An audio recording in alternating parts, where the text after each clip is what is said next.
Bom, pessoal, nós vimos no vídeo anterior duas ferramentas importantes da etapa Define relacionadas à priorização de projetos, né? Vimos a matriz de priorização, em que uma lista de projetos pré-estabelecidos são avaliados, os projetos são comparados, são analisados com base em determinados critérios e define-se um ou dois, enfim, um pequeno conjunto de projetos, talvez apenas um em função da capacidade da empresa, que serão então trabalhados, que serão postos em prática. E a primeira ação da etapa Define, em termos de planejamento desse projeto, é o estabelecimento do contrato de projeto, o contrato de melhoria, o business case. Nesse contrato de projeto é especificada a equipe, o contexto atual, em que o problema se situa, o problema é claramente definido, inclusive especificando o seu nível atual em termos de indicadores de desempenho que sejam relevantes e aonde se quer chegar com a implementação dessa mudança. O business case em si, que na verdade é uma parte do contrato de projeto, é a representação financeira desse resultado estimado. Então, se quantifica financeiramente qual o ganho que a mudança de nível dos indicadores projetados vai trazer para a empresa. E aí torna-se possível uma avaliação um pouco mais objetiva, mais efetiva do ganho que esse projeto vai gerar. Listam-se as atividades iniciais e as restrições.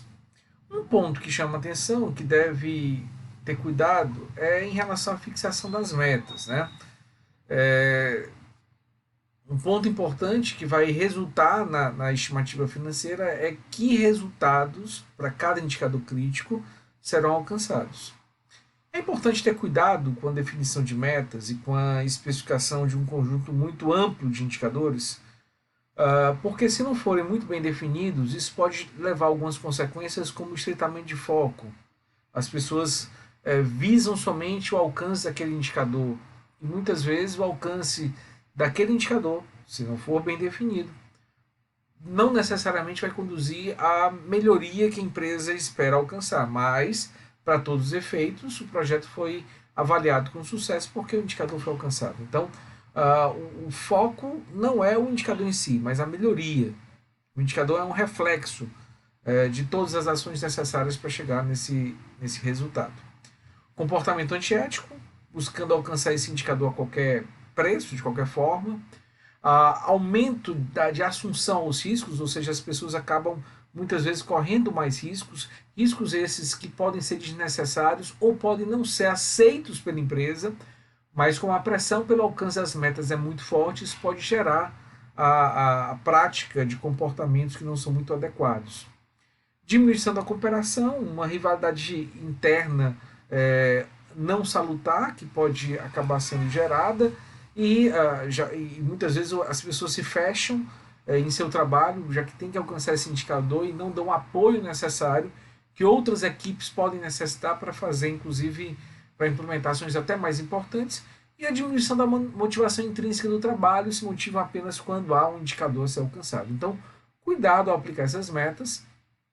Além do cuidado na sua definição correta, em termos de indicadores e metas, usando a metodologia SMART, como nós já conversamos, é necessário também ter cuidado na forma como eles são propostos, como são divulgados, como as pessoas são comunicadas e como uma cobrança é feita para evitar que situações como as listadas aqui venham a acontecer. Bom, então essa é uma primeira ferramenta, mas é muito importante que desde o começo já esteja muito claro quem é o cliente. Quem é o cliente desse projeto? Quem é que vai ser diretamente afetado pelos resultados? E mesmo que esse cliente seja um cliente interno, é interessante que as repercussões, mesmo que indiretas, que cheguem ao cliente externo também sejam elencadas. Para isso, é muito importante que uma outra ferramenta, que pode ser aplicada tanto para o cliente interno quanto para o cliente externo, possa ser aplicada, que é a ferramenta voz do cliente. Nada mais é, pessoal, do que uma forma de você ouvir o cliente, de você colocar canais de comunicação que permitam uma interação e um relacionamento entre a empresa e o seu público-alvo. E essa interação pode ser feita a partir basicamente de duas categorias de fontes. Então, existem as chamadas fontes reativas, em que a empresa fica parada, esperando que as informações cheguem até ela, por exemplo, o saque. Então, o serviço de atendimento ao cliente. O cliente liga para lá e coloca a sua queixa, a sua reclamação, a sua sugestão, ou ainda informações sobre devoluções e garantias, que também acontecem quando o cliente vai buscar esse serviço, esse apoio da empresa. E temos também as fontes ativas, que são aquelas que a empresa, de fato, cria uma estrutura e vai a campo buscar informações sobre o nível de satisfação do cliente. Por meio de pesquisas, entrevistas, grupos focais, observação direta do comportamento, do consumo do cliente, da utilização do produto, enfim. O ideal, na verdade, é que essas duas fontes sejam mescladas, né? Tanto se ouça o cliente, um outro exemplo de fonte reativa é a ouvidoria, né? Que é muito comum em diversas empresas. Então, clientes entram no site ou ligam para a ouvidoria e deixam lá seus comentários. É importante, tem que ser catalogado, tem que ter resposta, tem que ser avaliado, tem que gerar investigação, análise. Agora, em muitos casos, para que a empresa possa se antecipar a essas reclamações, que muitas vezes o cliente já está em um nível de insatisfação elevado, ou para que a empresa possa esclarecer um pouco melhor, aprofundar um pouco melhor determinadas questões levantadas nas fontes ativas, as fontes ativas podem ser utilizadas. Tá? Então, fonte ativa basicamente para antecipação e para aprofundamento, e a fonte reativa como uma porta aberta para que a empresa possa monitorar o que está acontecendo, o que está passando na cabeça dos clientes em relação à satisfação sobre o produto ou serviço. Bom, na aplicação dessa ferramenta, em que algumas informações vão ser obtidas, nós poderíamos usar uma segunda ferramenta chamada árvore CTC, para que alguns elementos importantes possam ser caracterizados e desdobrados. E aí, ficando um pouco mais claro e à disposição da empresa na definição de ações para o nosso projeto de melhoria. Tá? Uma coisa é ouvir o cliente, a gente vai ter uma série de informações muitas vezes não estruturadas, presentes em fontes diferentes. O Árvore CTC seria uma ferramenta que congrega, que organiza todas essas informações e as deixa mais apropriadas para uma análise e uma definição do que fazer em relação aos trabalhos a serem executados. Então, na elaboração da árvore CTC, existem 3 passos. O primeiro é identificar quais são as características críticas para o cliente. Se eu estou fazendo um projeto de melhoria, eu quero especificamente, com essa ferramenta, saber quais são as características críticas do produto ou serviço relacionados a esse projeto ou relacionados ao processo que nós vamos ter que intervir, que são consideradas críticas para o cliente. Se eu quero, por exemplo, fazer um trabalho de redução de custo, como foi o exemplo anterior que foi mencionado, tá, não é alvo desse projeto uma melhoria da qualidade, mas eu tenho pelo menos ter ciência de quais são essas características críticas para evitar que elas sejam perdidas, para evitar que elas sejam, de alguma forma, denegridas com a ação de redução de custo ou redução de tempo que vai ser proposta. Então tem que estar claro quais são essas características. Segundo, quais são os direcionadores da qualidade? O que é direcionador da qualidade? São elementos que são percebidos pelo cliente e que devem, portanto, ser gerenciados pela empresa para garantir que as características evidenciadas estejam sempre em um nível positivo, sempre em um nível satisfatório. Então, uma característica crítica é formada por vários direcionadores. E cada direcionador tem associado a ele os requisitos de desempenho, é como se fossem as metas, é como se fosse o nível esperado para cada direcionador. Então, resumindo, uma característica é desdobrada em vários direcionadores, cada direcionador tem os seus requisitos de desempenho, que deixam claro qual o nível de trabalho esperado e aceitável para cada um deles. Vamos ver um exemplo aqui que tende a deixar esses elementos um pouco mais claros.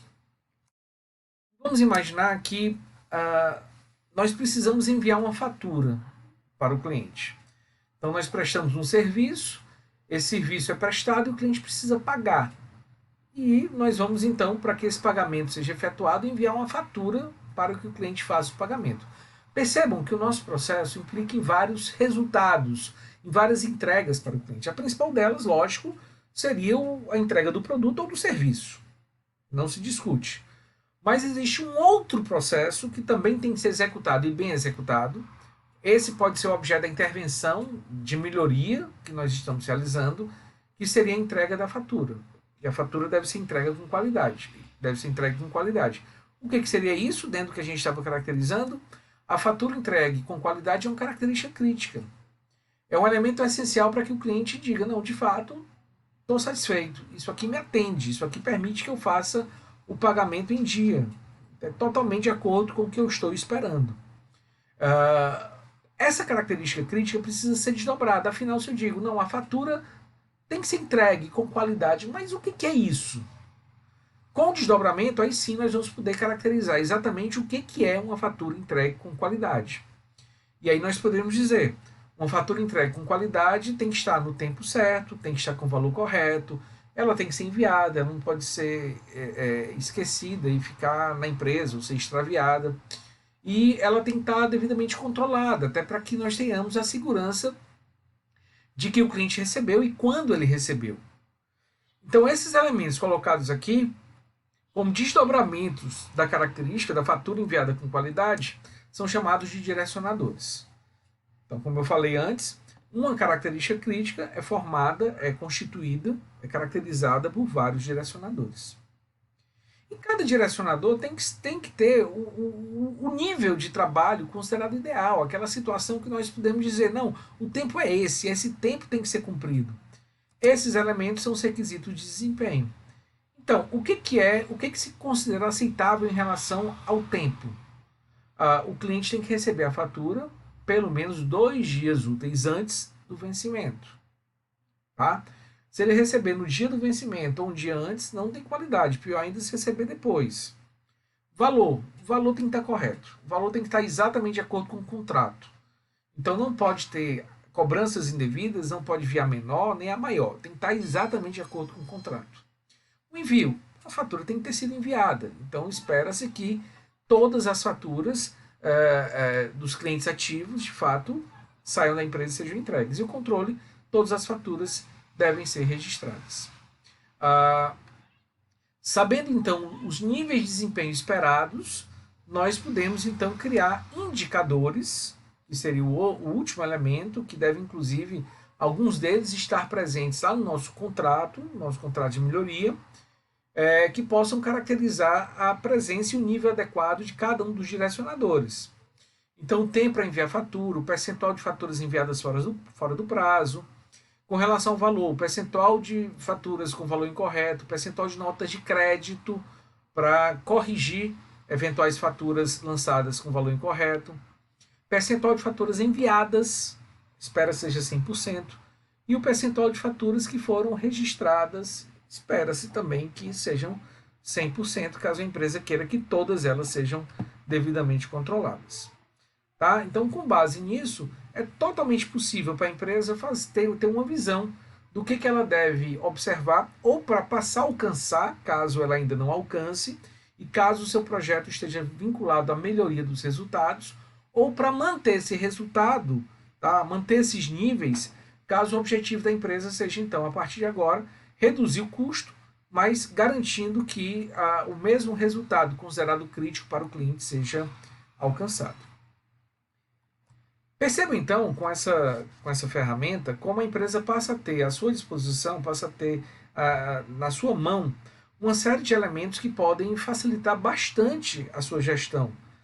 A melhoria deve ser alcançada a partir do momento em que uma série de requisitos seja devidamente cumpridos e logicamente, uma vez alcançados os objetivos do projeto Seis Sigma, aliado aqueles requisitos críticos para o cliente, a gente pode dizer que o processo teve o devido sucesso.